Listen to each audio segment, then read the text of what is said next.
សាររដ្ឋអាមេរិកចាសាការបិទផ្លូវអ៊ីរ៉ង់រហូតដល់មានកិច្ចព្រមព្រៀងនុយក្លេអ៊ែររវាងទីក្រុងវ៉ាស៊ីនតោននិងទីក្រុងតេអ៊េរ៉ង់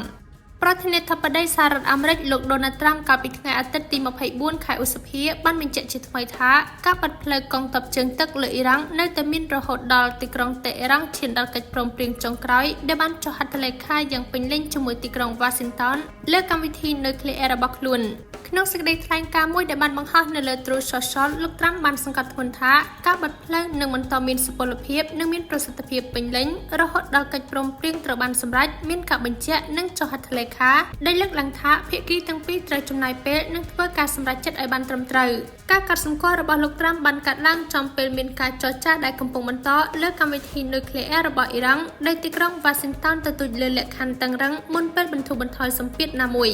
ការបិទផ្លូវដែលបានចាប់ផ្ដើមបន្ទាប់ពីការចរចាសន្តិភាពដែលផ្ទាល់បានបរាជ័យក្នុងខែមេសាបានកាត់ផ្តាច់ការដឹកជញ្ជូនភាគច្រើនទៅនឹងមកពីកំពង់ផែអ៊ីរ៉ង់និងបានរឹតបន្តឹងការនាំចេញប្រេងរបស់អ៊ីរ៉ង់និងសេដ្ឋកិច្ចយ៉ាងទូលំទូលាយលោក Trump បានពិពណ៌នាអំពីវិធានការបិទផ្លូវនេះមានប្រសិទ្ធភាពជាងការទម្លាក់គ្រាប់បែកជាមធ្យោបាយមួយដើម្បីដាក់សម្ពាធលើអ៊ីរ៉ង់ដែលបានគូបញ្ជាក់ថាអ៊ីរ៉ង់មិនអាចត្រូវបានអនុញ្ញាតឲ្យទទួលបានអាវុធនុយក្លេអ៊ែរនោះទេ